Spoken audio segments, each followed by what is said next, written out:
ইযহাব আনতা রাব্বুকা ফাকাতিলা ইন্নাহা হুনা কায়িদুন, হে মুসা যাও তুমি নিজে গিয়ে জিহাদ করো, তুমি আনতা ওয়া রাব্বুকা এবং তোমার রব গিয়ে জিহাদ করো, ইন্নাহা হুনা কায়িদুন, আমরা এখানে আছি, আমরা এখানেই থাকবো, আমরা ওই অত বড় বড় লম্বা লোকদের সঙ্গে আমরা জিহাদ করতে পারবো না।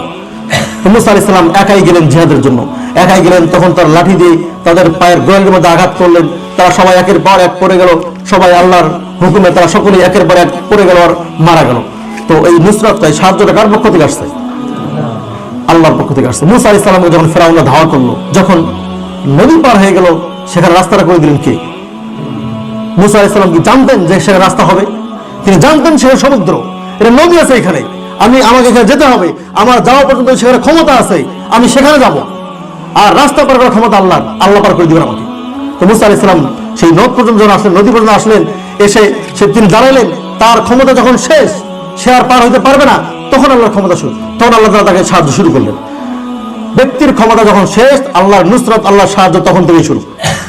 আপনারা জানেন হযরত ইউসুফ আলাইহিস সালামকে যখন অপকর্মের জন্য প্রস্তাব দেওয়া হলো, যখন তাকে এমন একটা ঘরের মধ্যে, এমন একটা কামরার মধ্যে ঢুকানো হলো যেখান থেকে বাহিরের সমস্ত তালাগুলো বদ্ধ করে দেওয়া হলো, আর মুসা আলাইহিস সালামকে, ইউসুফ আলাইহিস সালামকে প্রস্তাব দেওয়া হলো, ইউসুফ আলাইহিস সালাম তখন কি করলেন? তিনি তো জানতেন সমস্ত দরজায় তালা লাগানো আছে, তিনি জানতেন তার বের হওয়ার কোনো রাস্তা নাই, তিনি বের হতে পারবেন না, কিন্তু তিনি সেখানে দাঁড়িয়ে থাকেন না। তিনি কি করছেন?